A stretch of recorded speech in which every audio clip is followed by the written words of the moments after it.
Welcome back. I suppose one of the criticisms of the good life is that it can all seem a little superficial or self-centered. And one way around this is to try and link our concept of the good life with a sense of meaning or purpose. In an ideal world, link our good life to actually helping other people.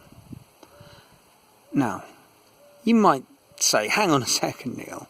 You were about to go swanning down the Amazon with a friend, in pursuit of mayhem and adventures. How on earth can that possibly be helping other people? But I would contend that perhaps it does. And I offer myself as Exhibit A.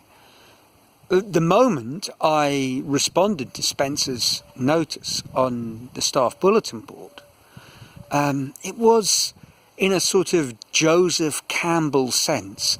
I was heeding a call to adventure, and my life changed forever.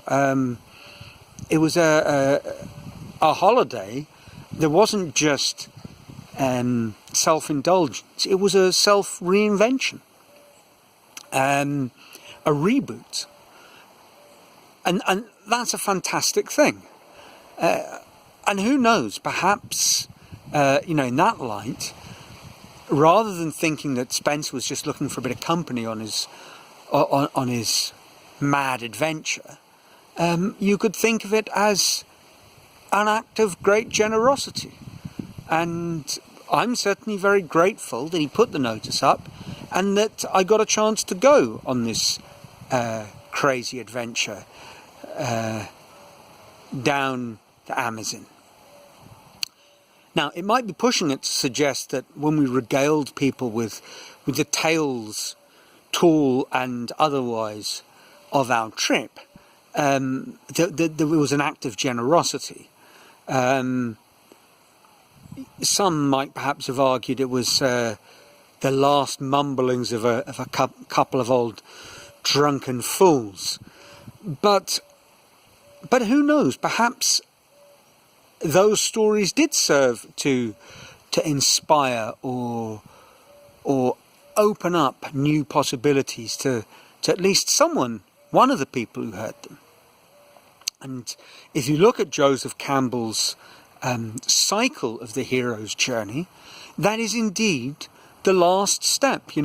When you've died and been resurrected, when you've received your supernatural help, when you've slain the dragon, and when you've made it back home, to your Penelope, you tell a story. And there's value in those stories. So, there we are. Man's search for meaning via mayhem. Now, if we're looking for meaning, that implies that there's some kind of goal or objective, I suppose. It's a little too productivity and efficiency sounding a word, but you know what I mean. And obviously we did have a big goal, which was to get to the top of the Tepui Roraima. When we were in Iquitos and buying some provisions at the local market, we decided to spend a few days just getting a feel for the place. I'd been there once before, but I was now visiting it with a friend, and that's always interesting.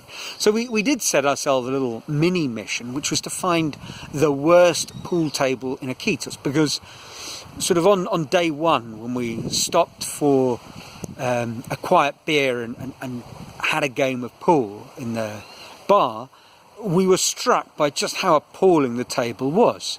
And it wasn't just a little bit of local knowledge was necessary. It was like, it was like some sort of weird fairground attraction. And obviously the tables were made on top of wood rather than marble, and this is a hot, humid jungle city, so the wood was warped beyond all belief, and it didn't make any difference. The beer was cold, it was a nice way to kill time, and Spencer won literally every single game. it became a motif for this trip where we would, whatever town we found ourselves in, if we weren't sure what to do, step one was find a truly cheap and appalling guest house, and step two was find an even worse pool table and drink lots of beer. And it was a very good, I think, everyone needs a little structure in their life, and that was ours. The other structural activity was going to Ari's Hamburgers. Now, for me, Ari's was, besides being so well located, perhaps it's still there, I hope it is. It's a terrific open air corner establishment on the main Praça de Armas. It's always the Praça de Armas in Spanish-speaking countries. And it was just jam-packed full of local colour. The good, the bad and the ugly. The good were really the locals. And the bad and the ugly were combinations of very disturbing sorts of expatriate stereotypes. Now, there was one chap was quite interesting. He'd arrived in Peru, Ryan, as a sort of American military aid kind of guy, training the Peruvian military in jungle warfare, I don't know. And he liked it so much that he'd stayed.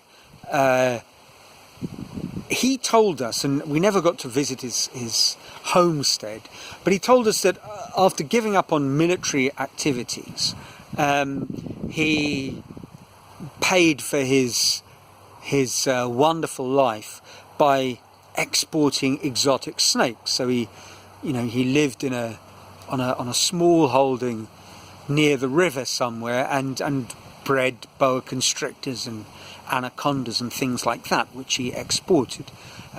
Whether this was true, I don't know, but it was a wonderful story. And he had a couple of other great features. He was an interesting man, and amongst two of the things that he did, one was he played a terrific game of chess. Not really exactly a master, but he could hold it together. So we could while away hours playing. I'd sort of hold back a little on the pyrotechnics, steer for an end game, and we'd just chat while we were shuffling the pieces around the board, which was lovely. Spencer, on the other hand, who'd spent some years living in Kenya, spoke some Swahili, and it was a chance for him to speak to Ryan in his pretty good Swahili and practice bring back a few of the phrases that he was fond of back in the Nairobi days. And actually, Ryan, I think, spoke some other language as well. Very interesting chap. And he was friends with all the other Americans, which was the one downside to sitting with Ryan, because they were, and I'm not going to start on any sort of USA bashing, by the way, but these gentlemen were, to a last man, absolutely repulsive. First of all, to look at. Now, one should not be judgmental in this regard, and I have gone through phases of being anything but svelte. When people called me Stout Neil, it was something of a euphemism. But these gentlemen, if you can imagine someone pulled up on the screen in a sort of investigative journalism piece on diabetes and obesity in the American Midwest. Richard, for example, was that man. If he was under 150 kilograms, well, I'd be surprised, actually. And it wasn't because he was incredibly tall, or incredibly strong. He was about my height and just this round ball of flab. Now, that wasn't the disgusting, and I use that word, as the gentlest option I could find. That wasn't the most disgusting thing. It was when he said, I think it was on probably the first time we met him, and he said, the women here are beautiful. Well, there's no doubting that. They were incredibly beautiful, exotic, lovely, friendly, happy, wonderful people. But it was when he said, you know, I like them. In fact, no, they have to be under 20 and under 40 kilograms. And I just thought, you know, what kind of mind operates like that, you know, and looking at him, and then you couldn't help it. The moment that thought wormed into your mind, and probably the time you met his perfectly charming but incredibly desperate Peruvian girlfriend, and you looked at this man and you thought, you know, he is literally four of her, in every dimension, except probably IQ. A truly horrendous, repulsive man. And there were a bunch of them. And after a while, Spencer and I said, you know, this is a very alluring place, but you know, opium dens are probably very alluring if you're stuck in the Burma Hill country, but you probably need to get out when you can, when you're still in one piece. So we decided, let's head for the border. Now, the Amazon is, as you are well aware, an enormous river, and we wanted to get to Brazil quickly, and for $50 you could buy a sort of 12-hour speedboat connection to the border. So we did. We thought this will jumpstart the trip. We've lost a few days. Let's gain them via the speedboat, and it was a great trip. You know, looking out, you fall into a sort of hypnotic trance, just looking at the water and the trees and thinking your thoughts. The boat was loud and noisy, so there's no conversation. There was no listening to music. There wasn't wildlife that, oh, have you seen that? Occasionally a bird would fly over, but it was just water and trees in the distance, and trees in the distance because, you know, it was probably, you know, it was a kilometre or two to the bank. So you got into this daydreaming reverie, and before long, before you knew it, you were at a three-way border where the towns Leticia, Tabatinga and Benjamin Constant met. Very lax border controls, so we sort of quick stamp hopped over into Brazil.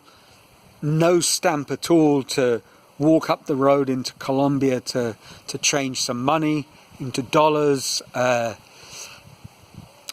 Quick game of pool on another dismal table, and it was time to get our next boat. Now, our next boat wasn't a speedboat, and we had some time to wait before catching it, so we killed some time. There were no pool tables, and the beer seemed a little pricey, so we decided to go with local knowledge, and we bought a sort of 600ml size bottle of clear spirits, cachaça.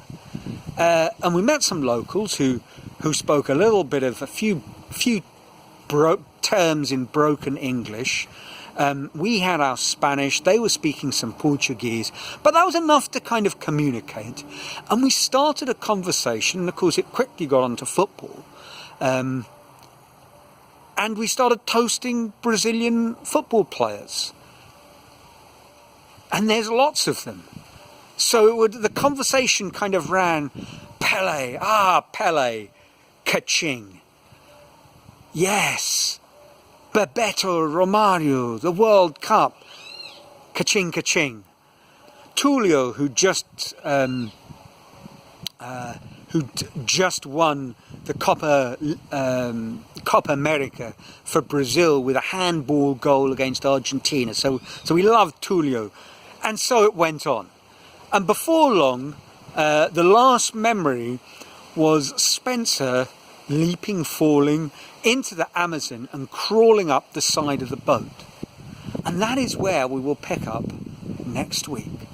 So I hope you're all well, safe and sound, and until next week, when the story unfolds a little bit more on a slow boat to Manaus, a rubber boom city falling on hard times. Till then, it's ciao from Brazil.